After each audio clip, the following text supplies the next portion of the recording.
ತುಳುನಾಡಿನ ನೆಲದ ಪರಂಪರೆಯ ಹುಲಿವೇಷ ಕುಣಿತಕ್ಕೆ ರಾಷ್ಟ್ರಮಟ್ಟದಲ್ಲಿ ಮಾನ್ಯತೆ ದೊರಕಿಸುವ ಮತ್ತು ಈ ಕಲಾ ಶ್ರೇಷ್ಠತೆಯನ್ನು ಮುಂದಿನ ತಲೆಮಾರಿಗೆ ದಾಟಿಸುವ ಸದುದ್ದೇಶದಿಂದ ಕುಡ್ಲ ಸಾಂಸ್ಕೃತಿಕ ಪ್ರತಿಷ್ಠಾನವು ಸಂಸದ ಶ್ರೀ ನಳಿನ್ ಕುಮಾರ್ ಕಟೀಲ್ ಅವರ ಮಾರ್ಗದರ್ಶನ ಹಾಗೂ ಶಾಸಕ ಶ್ರೀ ಡಿ ವೇದವ್ಯಾಸ್ ಕಾಮತ್ ಅವರ ನೇತೃತ್ವದಲ್ಲಿ ಕುಡ್ಲದ ಪಿಲಿಪರ್ಬವನ್ನು ಕಳೆದ ವರ್ಷ ಯಶಸ್ವಿಯಾಗಿ ಆಯೋಜಿಸಿದ್ದು, ಅದರ ಮುಂದುವರೆದ ಭಾಗವಾಗಿ ದ್ವಿತೀಯ ವರ್ಷದ ಕುಡ್ಲದ ಪಿಲಿಪರ್ಬ 2023ರ ಹುಲಿವೇಷ ಸ್ಪರ್ಧಾಕೂಟವು ಇದೇ ಅಕ್ಟೋಬರ್ 21ರ ಶನಿವಾರದಂದು ಜಿಲ್ಲೆಯ ಕೇಂದ್ರ ಮೈದಾನದಲ್ಲಿ ಬೆಳಗ್ಗೆ 10 ಗಂಟೆಗೆ ವೈಭವದಿಂದ ಆರಂಭವಾಗಲಿದೆ.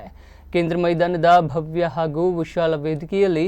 ಜಿಲ್ಲೆಯ ಅತ್ಯಂತ ಪರಿಣಿತ ತೀರ್ಪುಗಾರರ ಸಮ್ಮುಖದಲ್ಲಿ ಕರಾವಳಿಯ ಜನಪ್ರಿಯ 15 ಹುಲಿವೇಷ ತಂಡಗಳು ಸ್ಪರ್ಧಾಕೂಟದಲ್ಲಿ ಪಾಲ್ಗೊಳ್ಳಲಿದ್ದು, ಇಡೀ ದಿನ ಕಡಲ ನಗರಿ ಹುಲಿಗಳ ಭರ್ಜರಿ ಘರ್ಜನೆಗೆ ಸಾಕ್ಷಿಯಾಗಲಿದೆ. ಕಾರ್ಯಕ್ರಮ ಪಿಲಿಪರ್ಬ 2023 ಇವತ್ತು ಕಳೆದ ವರ್ಷ ಕೂಡ ಮಂಗಳೂರಿನಲ್ಲಿ ಕೇಂದ್ರ ಮೈದಾನದಲ್ಲಿ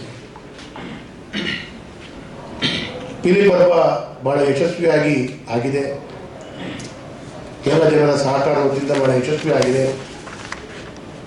ಈ ವರ್ಷ ಕೂಡ ಪುನರಪಿ ನವರಾತ್ರಿ ಸಂದರ್ಭದಲ್ಲಿ ಈ ಕಾರ್ಯಕ್ರಮ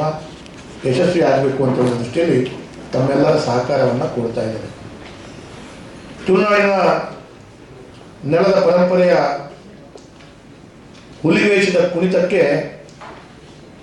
ರಾಷ್ಟ್ರ ಮಟ್ಟದಲ್ಲಿ ಅಂತಾರಾಷ್ಟ್ರೀಯ ಮಟ್ಟದಲ್ಲಿ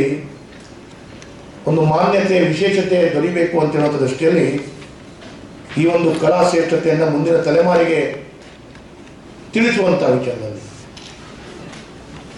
ಕುಡ್ಲ ಸಾಂಸ್ಕೃತಿಕ ಪ್ರತಿಷ್ಠಾನ ಗೌರವಾನ್ವಿತ ನಮ್ಮ ಜಿಲ್ಲೆಯ ಸಂಸದರಾಗಿರುವಂಥ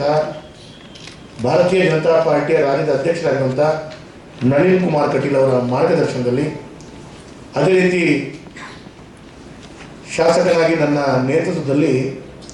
ನಮ್ಮೆಲ್ಲ ಸಾಂಸ್ಕೃತಿಕ ಪ್ರತಿಷ್ಠಾನದ ಪದಾಧಿಕಾರಿಗಳು ಕಾರ್ಯಕರ್ತರು